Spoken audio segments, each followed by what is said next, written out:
When we talk about environmental justice, we're talking about more than pollution, climate change, care for creation. We're talking about a people's right to live, work, and pray in safe, healthy environments. We're talking about the right to clean water, clean air, access to land and food. We're mostly talking about communities, often poor, often Black, Brown, Indigenous, immigrant, who have borne the brunt of environmental harm and exclusions from the decisions that affect them most. Environmental justice is both, it's a movement, and I would also argue that as Catholics, it's a moral imperative. It confronts the intertwined systems of racism, poverty, ecological degradation, and invites us, especially as people of faith, to see creation and community as fundamentally linked.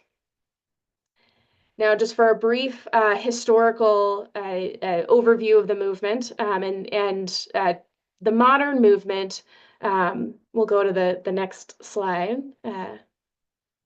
So folks are moving. The modern movement can be traced to the 1980s in Warren County, North Carolina, and when Black residents protested the sitting of a toxic landfill in their rural community.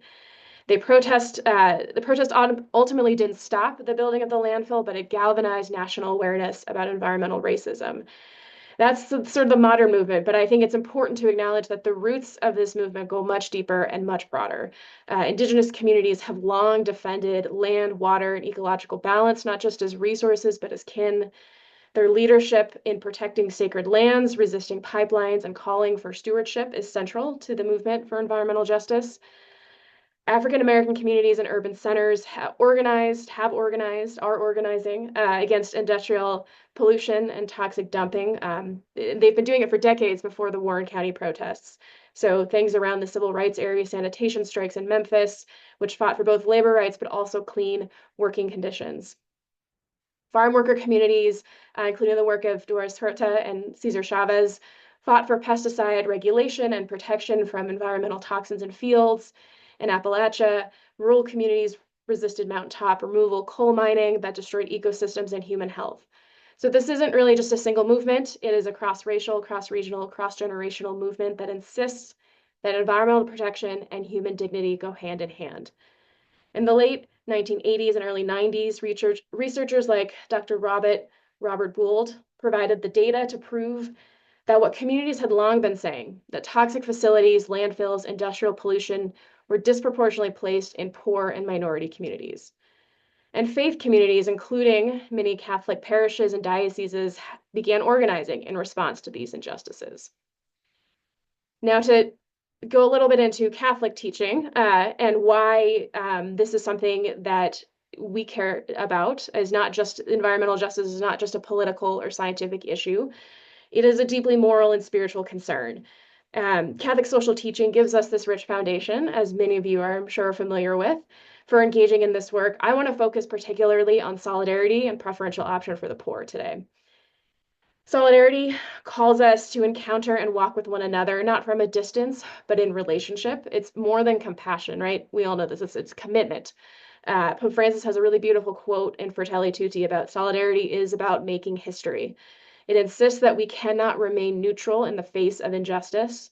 We are one body, and the wounds of some are the concern of all. Solidarity moves us beyond charity to a shared struggle and mutual responsibility. And that is intimately connected to the preferential option for the poor. As we all know, a basic moral test for how our society is doing is by looking at the quality of life of the most vulnerable members. This tenet of Catholic social teaching reminds us that the needs of the most vulnerable must take priority in our decision making. This means lifting up the voices and leadership of those who are most impacted, not out of pity, but out of recognition of their dignity and agency. It also means naming and confronting the social and environmental conditions that deny people a right to flourish. So I want to underscore this because I think I don't hear about preferential option for the poor as much as I wish I did in spaces, but Catholic social teaching really insists that we reorder our priorities, placing the voices and leadership of those most impacted at the center. This also ties into subsidiarity, right? As Pope Francis writes, unless we struggle with these deeper issues, I do not believe that our concern for ecology will produce significant results. That's in Laudato Si. This is at the heart of environmental justice, that the ecological harm is inseparable from our work for a just community. And so any truly faithful response must begin with the lives and lived realities of those suffering from environmental racism, displacement, contaminated water, pollution, and extractive economies. And so the idea that decisions should be made at the level closest to those affected, the subsidiarity, is central to our role as Catholics, not to dominate from and dictate from a distance, but to empower and accompany frontline communities as they pursue justice on their own terms. Environmental justice from a Catholic perspective is not a side issue, but is central to our discipleship. It's about loving our neighbor, honoring the dignity of every person, and caring for God's creation, not in theory, but in practice right now.